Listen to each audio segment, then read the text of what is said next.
तो कैसे हो दोस्तों? बिल्कुल मस्त वीडियो बनाई है भाई, पूरी देखो, मज़ा आएगा। तो सबसे पहले बता दिया जाए मेरे प्यारे दोस्तों, इस वीडियो में दिखाए गए सारे करैक्टर सिर्फ आप लोगों के मनोरंजन के लिए हैं, तो कृपया इन्हें दिल पर मत लें। हाय गौतम, सबसे पहला सवाल मेरी तरफ से। तो मेरा सबसे पहला क्वेश्चन आपसे ये है गौतम कि क्यों बीसीसीआई वाले लोग रोहित शर्मा को, विराट कोहली को ओडीआई से रिटायर करने पे तुले हुए हैं, जबकि वो टेस्ट और टी20 छोड़ चुके हैं। तो और जैसा कि खबरों में देखा गया है कि वो दोनों इच्छुक हैं 2027 का वर्ल्ड कप खेलने के लिए। तो क्यों बीसीसीआई की तरफ से ऐसी न्यूज़ आ रही हैं कि उन्हें ज़बरदस्ती रिटायरमेंट अनाउंस करनी पड़े या फिर वो खुद छोड़ जाएं? ऐसा माहौल क्यों बनाया जा रहा है बीसीसीआई की तरफ से? क्या आप कुछ क्लैरिटी दे सकते हैं हमें इन मुद्दों पर, क्योंकि काफ़ी फैंस सदमे में हैं। देखिए, आप लोगों को ये बात समझनी होगी, इंडियन क्रिकेट 3 जगहों से चल रहा है। पहला बीसीसीआई, दूसरा सिलेक्टर अजीत आगरकर और तीसरा मैं खुद गौतम गंभीर। हम तीनों को जो जो खिलाड़ी पसंद आएगा वो टीम में खेलेगा, वरना नहीं खेलेगा। कभी मुझे खिलाड़ी पसंद आ जाता है तो कभी अजीत आगरकर को नहीं आता है, और कभी उन्हें आ जाता है तो कभी बीसीसीआई वालों को अपना लफड़ा होता है। तो ये क्लैरिटी मैं कभी भी आपको नहीं दे सकता कि कौन कब तक खेलेगा, क्योंकि हम तीनों को अपने अपने एजेंडे चलाने हैं। हमें फैंस की नहीं पड़ी है, हमें अपना देखना है कि हमें कौन सा खिलाड़ी पसंद है और कौन सा खिलाड़ी नहीं पसंद। तो हम उस हिसाब से खिलाड़ियों को खिलाएंगे। तो ये हम चाहे फैंस का दिल टूटे, चाहे फैंस क्रिकेट देखना छोड़ जाएं, हमें एक घंटा फ़र्क नहीं पड़ता, क्योंकि हम तो रिचेस्ट बोर्ड हैं। तो इसलिए आप हमें ये मत बताइए कि हमें क्या करना चाहिए और क्या नहीं। तो जिस खिलाड़ी पर हमारा मन होगा हम उसे खिलाएंगे, उसे ब्रांड बनाएंगे, और जिस खिलाड़ी पर हमारा मन नहीं होगा उसे हम कल के कल रिटायर करवा देंगे। ऐसा माहौल बना देंगे कि बिल्कुल कि बंदा खुद से ही ना उसको फेयरवेल मैच मिले ना कुछ मिले, बिल्कुल ऐसा आग लगा देंगे। वाह, बात तो बिल्कुल सही कह रहा है भाई, बिल्कुल भट्टा बिठा देगा ये इस इंडियन क्रिकेट का, इस बोर्ड का। और बोर्ड ने खुद अपनी ऐसी तैसी खुद करवाई है इसे हेड कोच बना के। इसकी भाई बातें सुनो, और ये रियलिटी है भाई। इनका जो मन कर रहा है उसे खिला रहे हैं, इनका जो मन कर रहा है उसे हटा रहे हैं।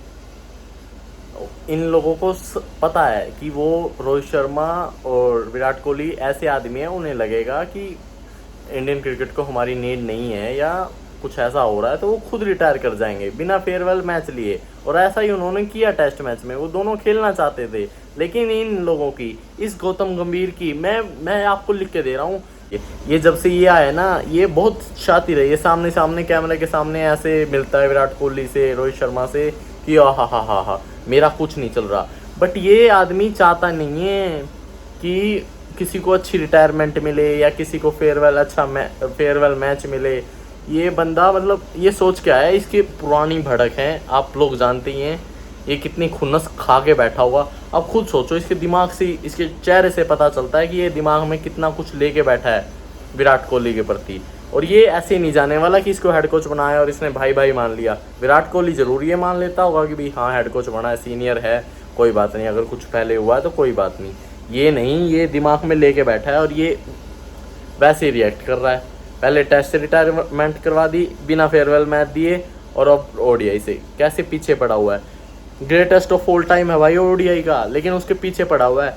अगर इतना ही तू वो था कि भाई मेरे को तो परफॉर्मेंस चाहिए, चैम्पियंस ट्रॉफी से ज़्यादा क्या परफॉर्मेंस लेगा एक कैप्टन की और एक नंबर 3 की?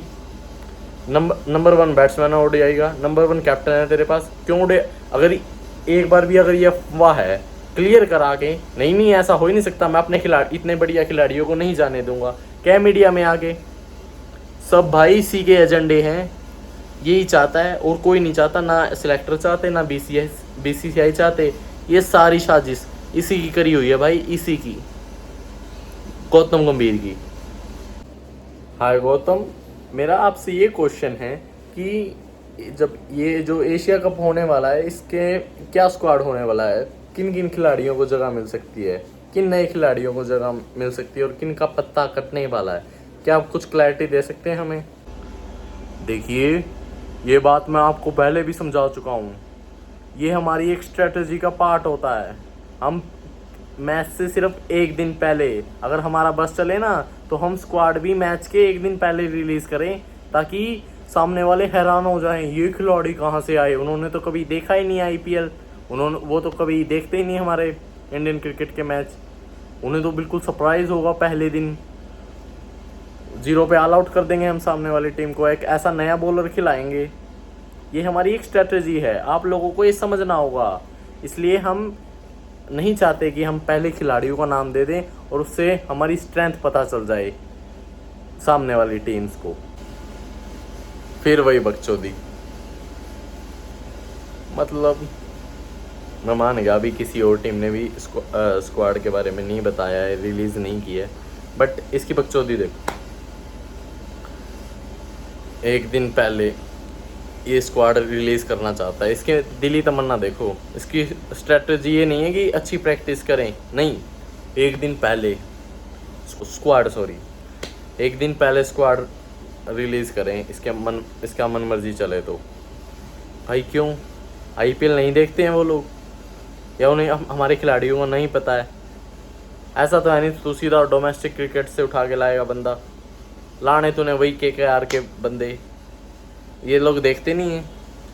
भाई थोड़ा तरीके से बात कर, ये कुछ खिलाड़ियों के बारे में बता कि हम अगर तुम्हें कोई खिलाड़ी नहीं खिलाना है या स्क्वाड में नहीं रखना तो रीज़न बताओ। ये नहीं है कि no no no no no, ये क्या है भाई? गौतम, मेरा आपसे ये क्वेश्चन है, रिपोर्ट्स में दिखाया जा रहा है कि एशिया कप में यशस्वी जायसवाल और श्रेयस अय्यर को जगह नहीं मिलने वाली, क्या ये सच है? क्योंकि इन दोनों ने काफ़ी अच्छा परफॉर्म किया है पास्ट में, तो इस पर आपका क्या जवाब है?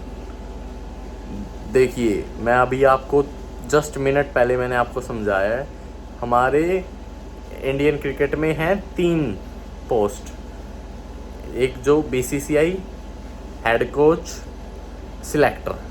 अब इन तीनों में से अगर किसी को भी ये एक्स खिलाड़ी है, अगर ये नहीं पसंद तीनों में से किसी को भी, तो ये टीम में नहीं खेल सकता है, चाहे ये कितना ही अच्छा परफॉर्म कर ले, क्योंकि हम तीनों की वाहवाही करती रहने होगा इन खिलाड़ियों को अगर क्रिकेट में खेलना है तो। और इसने नहीं की तो ये नहीं खेलेगा, या ये हमारे एक फैसले के खिलाफ भी गया ना, हम इसे नहीं खेलने देंगे चाहे ये कितना ही परफॉर्म कर ले। तो आप लोगों को ये बात समझनी होगी और खिलाड़ियों को भी समझानी होगी कि हमारे नीचे दब के रहना होगा। I am the head coach of Indian team present now, और जब तक मैं हूँ नीचे झुक के रहना पड़ेगा खिलाड़ियों को। देख लो इनकी स्टेटमेंट, और ये सच्चाई है भाई। अब तो ऐसा लग रहा है श्रेयस अय्यर को देख के, इतना परफॉर्म करने के बाद पहले उसको टेस्ट में जगह नहीं दी, अब कह रहे हैं एशिया कप की T20 स्क्वाड में भी जगह नहीं। और मैं बता रहा हूँ, डिजर्विंग नंबर 3 अगर विराट कोहली के बाद कोई है उस स्क्वाड में पूरी में इंडियन क्रिकेट में एट प्रेजेंट, तो वो श्रेयस अय्यर है, जो तेज़ भी खेल सकता है, और जब क्या नाम है कोलैप्स होएगा तो वो निकाल भी सकता है, वो स्पिन भी अच्छी खेलता है, फास्ट बॉलिंग भी अच्छी खेलता है। शुभमन गिल से भी बेहतर बल्लेबाज है इस टाइम इंडियन क्रिकेट में श्रेयस अय्यर। लेकिन इन लोगों की पॉलिटिक्स की वजह से, ये मुझे नहीं पता बीसीसीआई वालों को पसंद नहीं है, या अजीत आगरकर को पसंद नहीं है, सिलेक्टर को, या फिर गौतम गंभीर को, इन तीनों में से किसी एक को श्रेयस अय्यर से कुछ खुन्नस है और वो बार बार निकाले जा रहे हैं। मुझे लगता है बीसीसीआई वालों को है ये खुन्नस, और दिखता भी है अवार्ड फंक्शंस में जब भी अय्यर जाता है। भाई छोड़ दो ये चीज़ें, दूसरा पाकिस्तान मत बनो। कैसी लगी वीडियो दोस्तों, कमेंट में ज़रूर बताना, और वीडियो को लाइक करो, चैनल को सब्सक्राइब मारो, बिल्कुल ठोक दो चैनल को, मज़ा आ जाए।